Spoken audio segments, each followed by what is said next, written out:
Good morning everyone. So now today I will discuss about grade of concrete. दोस्तों, आज मैं आपको यह बता देना चाहता हूं कि ग्रेड ऑफ कंक्रीट क्या होता है। यह जानना बहुत ही इंपॉर्टेंट और बहुत ही जरूरी होता है कि ग्रेड ऑफ कंक्रीट क्या होता है। दोस्तों, जब हम साइट पर कंस्ट्रक्शन साइट पर जब हम काम करवाते हैं तो वहां पर यह हमेशा यूज किया जाता है कि भाई आप किस ग्रेड ऑफ कंक्रीट से साइट पर कंस्ट्रक्शन करवा रहे हैं, कास्टिंग करवा रहे हैं। ठीक है, तो सबसे पहले यदि हम ग्रेड ऑफ कंक्रीट की बात करें तो हमको यह निकल के आता है कि ग्रेड M10 आप सुनते होंगे नाम, M15 का नाम सुनते होंगे, M20 का नाम सुनते होंगे, 25 का नाम सुनते होंगे। इस प्रकार से जो है नंबर्स आप सुनते होंगे। मतलब M रहेगा, उसके आगे नंबर्स लिखे रहेंगे। तो सबसे पहले जानना यह जरूरी है कि इसका मतलब क्या होता है। M के आगे कोई नंबर लिखा है तो उसका क्या मतलब होता है, यह जानना बहुत जरूरी होगा। ठीक है, तो आप यहाँ पर देख सकते हैं, यहाँ पे लिखा हुआ M, ठीक है, और क्या लिखा है 25। ठीक है, इस प्रकार से चीजें यहाँ पर लिखी हुई हैं। आप यहाँ पर बिल्कुल देख सकते हैं M25। तो M का मतलब यहाँ पे लिखा गया है मिक्स। किस चीज का मिक्स? दोस्तों, जब हमने आपको यह समझाया था कि कंक्रीट क्या होता है, उसमें हमने आपको यह बताया था कि cement, sand, coarse aggregate, fine aggregate, water और एडमिक्सचर, इन सबको हम मिलाएंगे, मिक्स करेंगे। ठीक, तो M का मतलब हो गया mix of material of concrete. ठीक है, और जो नंबर्स लिखे रहते हैं वो नंबर क्या बताता है, उस कंक्रीट से जो भी हम कास्टिंग कर देते हैं, कास्टिंग करने के बाद जो स्ट्रेंथ निकल के आती है वो बताता है।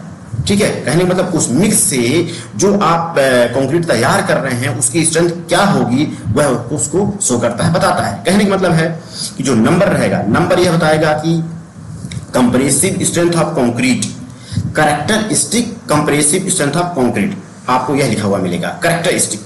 और नंबर जो रहेगा वो नंबर बताएगा कि इतना न्यूटन, मतलब मान लीजिए 25 का है तो 25 न्यूटन पर mm², वह इसको शो करेगा, बताएगा। ठीक है, जैसा कि आपको मैं यहाँ पे थोड़ा सा लिख के बता देता हूँ। देखिए, आपने यहाँ पे समझ लिया कि जो M होता है उसका मतलब होता है मिक्स ऑफ मटेरियल। ठीक है, अब जो नंबर्स होते हैं, जो नंबर्स लिखा हुआ है, नंबर्स क्या बताता है 25 न्यूटन पर mm², या फिर इसको बोल देते हैं मेगा पास्कल। ठीक है, यह जो है उस कंक्रीट की स्ट्रेंथ को बताता है कितने दिनों के लिए। मतलब यदि आप 28 दिन की, कहने का मतलब है जब आप 28 दिन में आप इस मटेरियल की, किस मटेरियल की, जिस मटेरियल से आपने कास्टिंग किया है उस मटेरियल की आप 28 दिन के बाद आप जो है लैब में ले जाकर CTM मशीन से आप टेस्ट कर रहे हैं तो आपका कम से कम मिनिमम जो है 25 न्यूटन पर mm² की स्ट्रेंथ आपकी आनी ही चाहिए। ठीक, यह आपको बताता है। तो शायद आप ये समझ गए होंगे कि M के आगे जो भी लिखा रहता है उसका क्या मतलब होता है। M का मतलब होता है मिक्स, और नंबर्स का मतलब होता है कि characteristic compressive strength of concrete for 28 days. ठीक है, यह आपको बताता है किसमें, न्यूटन पर mm² में। दोस्तों, ठीक है, अब हम दोस्तों बात यह करेंगे कि इसको 3 ग्रुप में डिवाइड कर दिया गया है। जो ग्रेड ऑफ कंक्रीट होता है, आप यहाँ पर देख सकते हैं, जो ग्रेड ऑफ कंक्रीट है उसको कैसे डिवाइड किया गया है, कितने ग्रुप में डिवाइड किया गया है, 3 ग्रुप में डिवाइड किया गया है। ऑर्डिनरी कंक्रीट, स्टैंडर्ड कंक्रीट और हाई स्ट्रेंथ कंक्रीट। ठीक है, अब इसको क्या किया है, कैटेगराइज कर दिया गया है ग्रुप के अकॉर्डिंग, उसके डेजिग्नेशन के अकॉर्डिंग, स्ट्रेंथ के अकॉर्डिंग। ठीक, तो यहाँ पर यह बताया गया है कि जो कंक्रीट M10 से लेकर M20 तक होगा, ठीक है, मतलब M10, M15 और M20, यहां तक के कंक्रीट को बोला गया है ऑर्डिनरी कंक्रीट। ठीक है ना। अब इसके ऊपर बात करें, मतलब 25 से लेकर M60 तक के कंक्रीट को बोला जाता है स्टैंडर्ड कंक्रीट। ठीक है ना। अब उसके ऊपर यदि हम बात करते हैं तो M65, M65 से लेकर M100 तक को बोलते हैं हाई स्ट्रेंथ कंक्रीट। ठीक है ना, काफी हाई स्ट्रेंथ कंक्रीट हो जाता है। इस प्रकार से इसको 3 ग्रुप में डिवाइड किया गया है, ऑर्डिनरी, स्टैंडर्ड और हाई ग्रुप। ठीक है, अब यहाँ पर देखिए, यहाँ पे लिखा भी गया है पीछे इसके। ठीक है, जो ये होता है, क्या होता है, आप यहाँ पर देख सकते हैं, ये थोड़ा सा गड़बड़ हो गया, मैं इसको थोड़ा सा हटा देता हूँ। यहाँ पे देखो लिखा गया है कि 150 mm³ एट 28 डेज न्यूटन, मतलब कैरेक्टरिस्टिक कंप्रेसिव स्ट्रेंथ। ठीक है, कैरेक्टरिस्टिक कंप्रेसिव स्ट्रेंथ रहेगी, जो इसके पीछे नंबर्स लिखे रहेंगे वो 28 डेज की स्ट्रेंथ रहेगी। ठीक है ना। ये आप यहाँ पे देखिए, यदि M10 लिखा है तो यहाँ पे इसका 10 का मतलब हो गया 10 न्यूटन पर mm², 10 न्यूटन पर mm²। ठीक है ना। मान लीजिए किसी और का आप ले लीजिए, 55 का ले लीजिए तो 55 हो जाएगा, 55 न्यूटन पर mm²। ठीक है ना, ये इसकी स्ट्रेंथ हो जाएगी। इस प्रकार से चीजें चलती हैं। ठीक है, अब दोस्तों थोड़ा सा हम बात कर लेते हैं इसके रेशियो के बारे में। यदि ग्रेड लिखा गया है तो किस प्रपोर्शन में क्या क्या इसका रेशियो दिया होता है। ठीक है, आप यहाँ पर देख सकते हैं यदि M5 है, M5 का रेशियो होता है 1:5:10, मतलब 1:5:10, ये इसका रेशियो होता है M5 ग्रेड कंक्रीट का।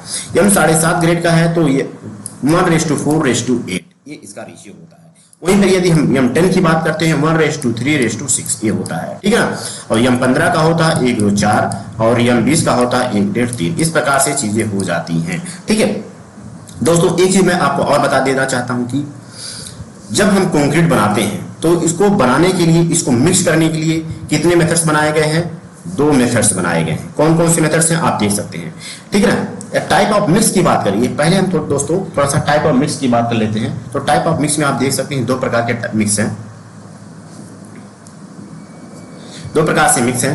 एक मिक्स तो है नॉमिनल मिक्स, आप यहाँ पर देख सकते हैं। ठीक है, नॉमिनल मिक्स यहाँ पे लिखा गया है। ठीक है, नॉमिनल मिक्स 2 प्रकार के होते हैं। एक तो हमारा होता है बाई वेट, एक होता है बाई वेट, दूसरा होता है बाई वॉल्यूम। बाई वेट और दूसरा होता है बाई वॉल्यूम।